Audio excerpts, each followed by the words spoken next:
ला इलाहा इल्लल्लाह ये बहुत बड़ी कीमती दौलत है, अल्लाह का बड़ा इनाम है। जब इंसान कलमा पढ़ता है तो अर्श के नीचे एक सुतून है, वो हिलना शुरू कर देता है। अल्लाह पाक बावजूद जानने के पूछते हैं क्यों हिल रहे हो? वो सुतून अर्ज करता है, या अल्लाह ज़मीन में एक बंदे ने ला इलाहा इल्लल्लाह कहा और उसकी बख्शिश नहीं हुई। अल्लाह फरमाते हैं तुम गवाह हो जाओ, मैंने उसे माफ़ कर दिया। ये ला इलाहा इल्लल्लाह ऐसी है इबादत है कि डायरेक्ट अल्लाह के पास जाती है, कोई पर्दा नहीं। दूसरे नंबर पे क्या इरशाद फरमाया, वालिद की दुआ औलाद के लिए। तो मेरे अजीजों, हम हाथ उठाते हैं, हमारे हाथ ज़ाया नहीं जाते।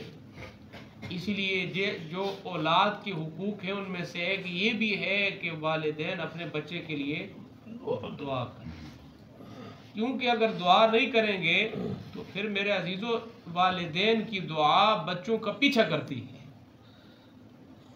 वालिदैन की दुआ से बच्चे की किस्मत बदल जाती है। इसके बेशुमार वाक़यात हैं, इसकी बेशुमार मिसालें हैं कि इंसान जब हाथ उठाता है, हदीस में आता है बाप जब हाथ उठाता है अगरचे वो काफिर ही क्यों ना हो, काफिर भी हाथ उठाएगा तो अल्लाह बच्चे के हक में उसकी दुआ भी रद्द नहीं। मुसलमान है फिर तो अलग सी बात है।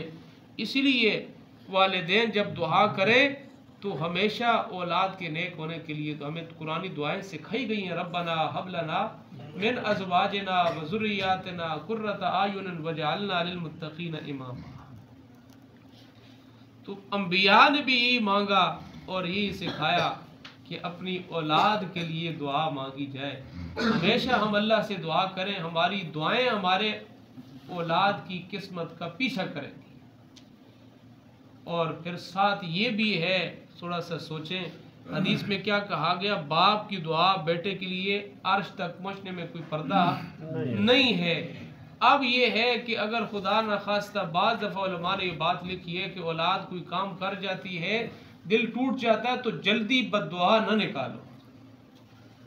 बाज़ दफ़ा बद्दुआ भी कबूल हो जाती है।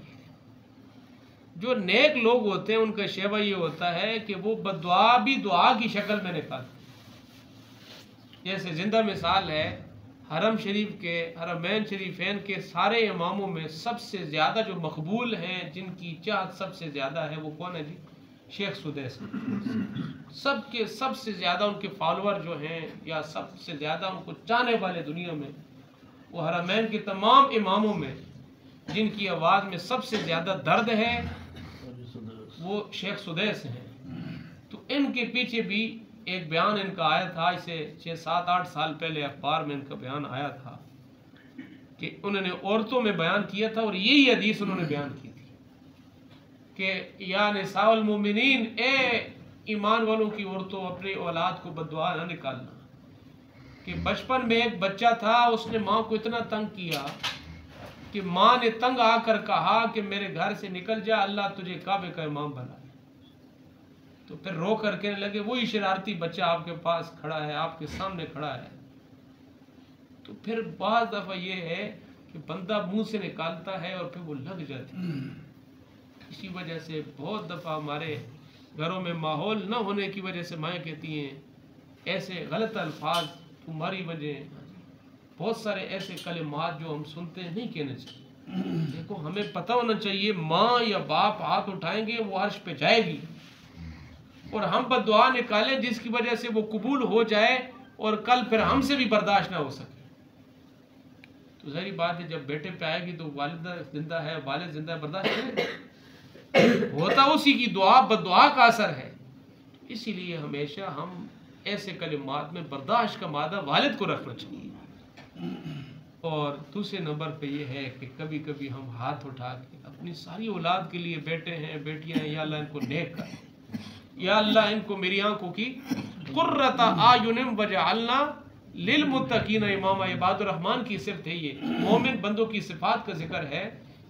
19वें सिपारे में ये सूरह शुअरा में ये सिखाया गया कि ईमान वालों अल्लाह से दुआ करो कि या अल्लाह मेरे घर वालों को भी नेक कर दे, मेरी औलाद को भी, और कैसा नेक कर दे, कुर्रता आयुनिन, मेरी आंखों की ठंडक बना दे। ये औलाद के लिए और घर वालों के लिए दुआ सिखलाई गई है हमें اللہ پاک ہم سب کو ان ساری باتوں پر عمل کرنے کی توفیق